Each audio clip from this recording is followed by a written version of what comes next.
je déclare ouverte la 16e législature de l'Assemblée nationale.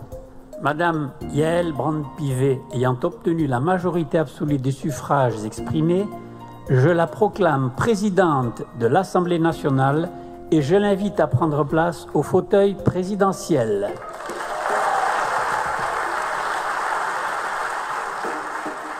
Vous écoutez le 25e épisode du Micro-Social, un podcast de Lefebvre Dalloz sur le travail et le droit du travail. Je suis Bernard Domergue d'actuelcse.fr. En me portant à votre présidence, vous donnez aujourd'hui à ce message une portée nouvelle. Je veux donc vous remercier, toutes et tous, élus au suffrage universel, direct, qui accomplissaient ce geste fort. Aujourd'hui, vous l'avez compris, nous parlons du travail parlementaire et de la façon dont se fait la loi en France. Avec nous, Jean-Pierre Camby. Bonjour. Jean-Pierre Camby, vous êtes à la fois fonctionnaire à l'Assemblée nationale et professeur de droit constitutionnel à l'université de Versailles-Saint-Quentin. Et vous êtes aussi l'auteur d'un ouvrage sur le travail parlementaire sous la Ve République. Donc, la personne idoine pour aborder le sujet du travail législatif. Un mot tout d'abord sur votre travail à l'Assemblée. J'ai passé 7 années de ma carrière en particulier comme chef du secrétariat de la Commission des Finances, qui est la commission dans laquelle le président, je dis bien le président, doit statuer sur la recevabilité financière des amendements au titre de l'article 40. L'article 40 de la Constitution empêche l'augmentation d'une charge, d'une dépense publique, c'est-à-dire qu'on ne peut pas compenser en augmentant une en contrepartie d'une diminution, ou la diminution des ressources publiques, c'est-à-dire que là on peut compenser à condition de rester au même niveau État, collectivité locale ou sécurité sociale. Alors, est-ce que vous êtes un homme heureux de voir tout ce qu'on dit, tout ce qu'on écrit sur le travail parlementaire en ce moment, du fait de l'absence de majorité absolue et de cette majorité relative qui fait poser beaucoup de questions? Est-ce que tout ce que vous lisez et entendez vous semble pertinent? La question n'est pas de savoir si je suis heureux que l'on parle du Parlement. Bien sûr, les Français ne peuvent que se réjouir que l'on parle du Parlement. Il faut bien voir que la logique de la Ve République a consisté à limiter les pouvoirs du Parlement. Les révisions constitutionnelles sont revenues là-dessus, notamment celle de 2008, par laquelle on a prévu que le texte allait être débattu à partir du texte de la Commission et non plus du texte du gouvernement, ce qui est une réforme fondamentale. Oui, c'est étonnant parce que ça veut dire qu'avant, il n'y avait pas de travail législatif qui élaborait le texte qui allait être soumis à l'Assemblée plénière, c'est ça ? Les commissions avaient un pouvoir d'analyse du texte, mais elles devaient reproduire en séance publique par voie d'amendement leurs propres travaux. Ce système-là a cessé en 2008 où, sauf quand il n'y a pas de texte établi par la commission, le débat va s'engager sur le texte de la commission et non plus sur le projet du gouvernement. Qui écrit la loi en France finalement? Est-ce que c'est le gouvernement ou est-ce que c'est l'Assemblée ou est-ce que c'est un peu des deux? Alors le poids du gouvernement est toujours extrêmement fort, mais il faut se démarquer de l'idée selon laquelle les assemblées seraient des chambres d'enregistrement. C'est faux. Il suffit de voir le nombre d'amendements déposés et le nombre d'amendements adoptés qui a explosé sous la précédente législature, plus de 200 000 amendements déposés, ce qui est énorme, pour s'apercevoir qu'évidemment, il y a un travail qui est fait au sein des assemblées. Le gouvernement garde toujours la main. Quel que soit le sujet, il ne la perd que rarement. Ou je dirais qu'il ne la perdait que rarement, puisqu'il avait une majorité qui lui était largement acquise. Ce n'est plus le cas aujourd'hui. Et il va être extrêmement intéressant de voir comment vont se faire les jeux entre les groupes, les abstentions, les votes d'opposition et le soutien au sein de la majorité des deux groupes charnières, notamment du MoDem, pour voir que les choses ne seront pas jouées à l'entrée dans les hémicycles. Vous pensez que la nouvelle situation parlementaire à l'Assemblée avec la majorité relative de la majorité présidentielle change la donne? Oui, tout à fait. C'est la première fois qu'on se retrouve, surtout depuis le quinquennat, dans une configuration dans laquelle il n'y a pas de coïncidence, de correspondance entre la majorité présidentielle et la majorité parlementaire. On aurait pu s'en douter en voyant la progression, par exemple, des votes blancs et nuls entre les deux tours de la présidentielle. Mais aussi et surtout, on voit bien qu'il y a une montée de deux groupes politiques à l'extrémité des hémicycles et que donc la partie médiane va être extrêmement intéressante à analyser pour une fois encore ces jeux de stratégie qui vont avoir lieu. Le vote de la loi pourra en être amélioré parce qu'après tout, le Parlement est et doit rester, il ne faut jamais l'oublier, le lieu du débat public. Le philosophe Alain disait « Nos maîtres, ce sont les bureaux ». L'échappatoire à cela, c'est le débat public au Parlement qui doit, dans toute démocratie, être un débat transparent et de qualité pour aboutir à de meilleures rédactions législatives. En même temps, pour vous porter un peu de contradiction, lorsqu'on examine les grands textes sociaux, entre guillemets, du premier quinquennat Macron, on a l'impression, nous, en tant qu'observateurs un peu travaillistes, que finalement, par exemple, si on prend la grande réforme du Code du travail et des IRP, ça a plutôt été un texte écrit par le gouvernement, par les cabinets, voire par la Direction générale du travail, qu'un texte véritablement modifié par l'Assemblée. Qu'est-ce que vous en pensez? Le gouvernement garde toujours la main. Il la garde d'autant plus facilement, une fois encore, qu'il a une majorité qui lui est dédiée. Aujourd'hui, il a perdu cette majorité dédiée et il va être tenu en permanence de négocier. On a un cas de figure comparable sous la Ve République, c'est la période qui s'est ouverte en 1988 au début du deuxième septennat de François Mitterrand, où la majorité était seulement de quelques voix et où le gouvernement Rocard a dû avoir recours extrêmement fréquemment à l'article 49 alinéa 3 pour discipliner ses groupes. Rappelez-nous l'article 49.3, ça veut dire quoi exactement? L'article 49.3, c'est une vieille idée qui date de la 4e République en fait, mais qui n'a été inscrite que dans la Constitution en 1958. Si le gouvernement le décide, il engage sa responsabilité sur tout ou partie d'un texte. Soit il y a une motion de censure déposée, soit le texte est considéré comme adopté. C'est en quelque sorte le gouvernement qui met la barre plus haut sur un texte qu'il considère comme fondamental. Mais je dois ajouter qu'avec la révision constitutionnelle du 23 juillet 2008, où cet article était très décrié, on l'a limité à un seul usage par session, hormis les lois de finances, qui sont vitales pour le gouvernement. S'il n'y a plus de loi de finances, on ne peut plus percevoir l'impôt. Et les lois de financement de la sécurité sociale, s'il n'y a plus de loi de financement de la sécurité sociale ne peut plus fonctionner. Est-ce que vous pourriez nous présenter en quelques mots le cheminement d'un texte législatif? Par exemple, une différence qui est souvent faite entre un projet de loi et une proposition de loi. Alors, les projets de loi émanent du gouvernement. Effectivement, il a la maîtrise de leur dépôt. Le Premier ministre dépose les projets de loi. Ils doivent être délibérés en Conseil des ministres. Ils doivent être soumis à l'avis du Conseil d'État. Et pour certains textes, notamment les PLFSS, ils doivent également être soumis à d'autres avis, celui des partenaires sociaux, par exemple, dans ce cas-là. PLFSS ? Projet de loi de financement de la sécurité sociale, texte annuel, comme la loi de finances. Donc la session, la partie de la session qui s'ouvre en octobre est largement consacrée à l'examen de ces textes-là. Projet de loi, pour ces textes-là, il y a une initiative qui est prévue, qui est obligatoirement gouvernementale. Pour les autres textes, l'initiative peut être partagée, elle peut venir soit du gouvernement, soit d'un député. Chaque député, sous la Ve République, a le droit à l'initiative parlementaire.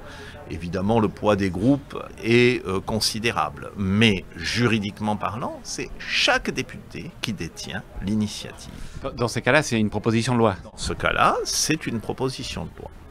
En 1995, puis en 2008, on a prévu un ordre du jour partagé. Il a été beaucoup plus partagé encore dans le texte en 2008 qu'en 1995. Donc le gouvernement doit laisser une place à l'initiative parlementaire, place de plus en plus large. Lorsque cela émane de son propre groupe, ou du groupe qui lui est soumis, évidemment, vous pouvez imaginer que le gouvernement est d'accord avec les initiatives. Et lorsqu'il s'agit d'initiatives de l'opposition, on peut clairement imaginer que le gouvernement est en désaccord et en principe, les premières sont retenues, les secondes non, mais une fois encore, tout ça c'est dans une configuration majoritaire et aujourd'hui il n'y a plus de véritable configuration majoritaire, d'où le fait que le gouvernement va être appelé en permanence à négocier et à s'ouvrir à des propositions de loi distinctes. Cela étant, j'ajoute pour totalement répondre à votre question que bien entendu la maîtrise technique, la maîtrise juridique, la connaissance des dossiers est toujours du côté de l'exécutif qui, de toutes les façons, peut peser sur la décision, quelle qu'elle soit. Il est très rare de voir le gouvernement surpris.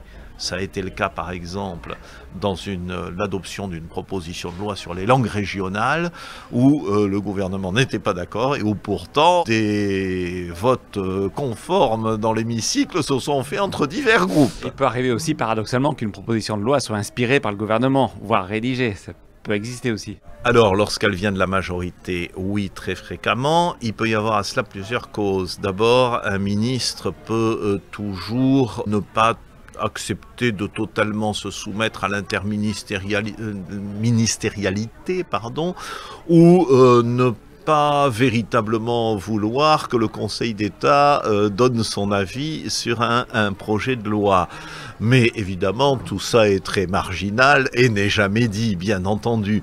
Donc, on voit une proposition de loi qui subitement surgit et à laquelle le gouvernement apportera spontanément son accord immédiat. Mais il peut aussi arriver que d'autres ministères, à ce moment-là, fassent valoir que leur point de vue n'a pas suffisamment été écouté en amont. Donc, tout ceci est un jeu extrêmement ouvert et permanent. Une fois encore, je le répète et j'y insiste, il n'y a pas de chambre d'enregistrement. Cette idée est fausse.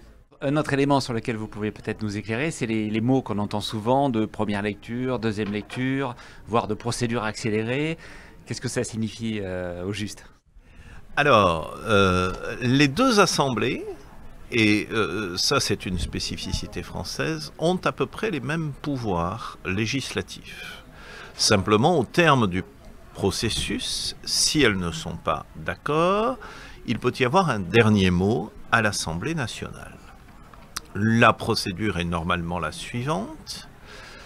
Il faut qu'il y ait une première lecture dans chacune des deux assemblées, puis en principe une deuxième lecture, puis ensuite, il y a la faculté pour l'exécutif de réunir une commission mixte paritaire, 7 députés, 7 sénateurs, chargés de trouver un accord sur ce qui reste en discussion. Ça fonctionne comme un entonnoir. Au fur et à mesure du débat, on élimine ce sur quoi les deux assemblées sont tombées d'accord. Cette CMP peut aboutir ou ne pas aboutir. Il est probable, avec les configurations politiques actuelles et l'émiettement des groupes, que peu de CMP aboutissent. Si la CMP aboutit ou si elle n'aboutit pas, la navette reprend. Il y a à nouveau un débat dans les deux assemblées, mais simplement si la CMP a abouti, seul le gouvernement peut amender ou accepter les amendements. La procédure accélérée, ce qu'on appelait jadis l'urgence, réduit la deuxième lecture, supprime la deuxième lecture avant la réunion de la commission mixte paritaire. Elle est pratiquée très fréquemment depuis 2008, non seulement pour supprimer cette phase, mais aussi parce que la révision de 2008 et ses suites en 2009 ont prévu qu'il devait y avoir 6 semaines de délai entre le dépôt du texte et son examen devant la première assemblée saisie et 4 semaines devant la seconde. Évidemment, le ministre va trépigner puisqu'il doit attendre 6 semaines pour que son texte soit débattu, puis 4 semaines pour qu'il soit débattu par l'autre assemblée. Voyez les délais. Lorsqu'il y a procédure accélérée, ces délais ne jouent pas. Je pense personnellement que ces délais sont effectivement trop longs. Pourquoi ça? Parce que l'exécutif a besoin d'aller vite. D'où, crise sanitaire ou non, le fait qu'il ait très fréquemment recours à cette procédure accélérée. Il est très probable, une fois encore, que pour en revenir à la configuration actuelle, les textes demandant des ordonnances, à part des parties techniques, il y a très fréquemment des demandes d'ordonnance pour l'outre-mer par exemple, ne passeront pas comme une lettre à la poste. Nous qui sommes journalistes ou juristes et qui suivons les questions liées au droit du travail ou à la négociation collective, on est particulièrement attentifs au débat au sein de la commission des affaires sociales. Est-ce que vous pourriez nous dire si cette commission a un rôle spécifique, particulier par rapport aux autres commissions permanentes de l'Assemblée? En 2008, on a augmenté le nombre des commissions permanentes, le nombre maximum qui est passé à 8. Pourquoi cela? Parce qu'à l'époque, il y avait une commission des affaires culturelles, familiales et sociales, pour reprendre l'expression consacrée. Donc elle s'occupait à la fois de la jeunesse et des anciens combattants, ce qui était un petit peu paradoxal. Mais un contrat de génération en soi. Voilà, mais elle s'occupait surtout du secteur du droit du travail et des lois de financement de la sécurité sociale, ce qui fait qu'elle était extrêmement chargée. Donc on a, à partir de 2009, séparé la commission des affaires culturelles de la commission des affaires sociales. Et désormais, la commission des affaires sociales a 2 grands axes d'activité prévus par l'article 36 du règlement. D'une part, tout ce qui est droit du travail et d'autre part, les lois de financement de la sécurité sociale qui sont un grand rendez-vous annuel. Alors, la spécificité de cette commission, chacune des commissions a une petite ou une grande spécificité. La commission des affaires sociales, je dirais qu'elle fait paritairement du texte législatif et du contrôle, et que peut-être par rapport à la commission de la défense ou la commission des affaires étrangères, qui ont essentiellement des fonctions de contrôle, là on est dans une situation qui est beaucoup plus équilibrée. Son autre spécificité, je ne vous fais pas de dessin, ce sont ses interlocuteurs. Évidemment les partenaires sociaux, évidemment le monde de l'entreprise. Oui, elle a été assez renouvelée avec des fortes figures sociales qui font leur entrée. Peut-être qu'on peut s'attendre à davantage de débats en son sein.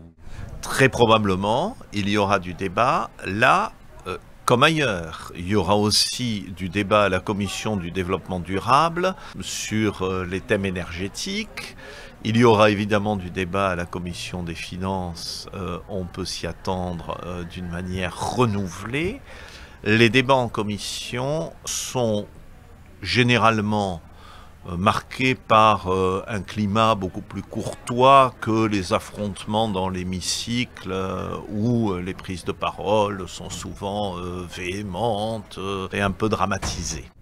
D'accord. Au sein de la commission des affaires sociales, certains députés m'expliquaient, ou anciens députés m'expliquaient qu'il n'était pas rare qu'ils fassent un droit de suivi sur certains textes qu'ils avaient portés et qui reviennent à l'assaut et qui finissent par obtenir finalement l'intégration de certaines choses qui avaient été rejetées dans un premier temps. Ça me conduit à poser la question, est-ce qu'il peut y avoir une influence individuelle importante d'un député sur le contenu d'un texte ou d'une... La réponse est triple. D'abord, si ce député est un rapporteur du texte ou s'il est rapporteur d'une mission d'information de suivi d'un texte, comme il doit normalement s'en faire, le règlement le prévoit au bout de 6 mois d'application du texte, évidemment, son poids est extrêmement fort. Il est l'interlocuteur du cabinet du ministre, il est le point où se focalisent tous les lobbies, sens premier du terme naturellement, en tout cas tous les groupes d'intérêt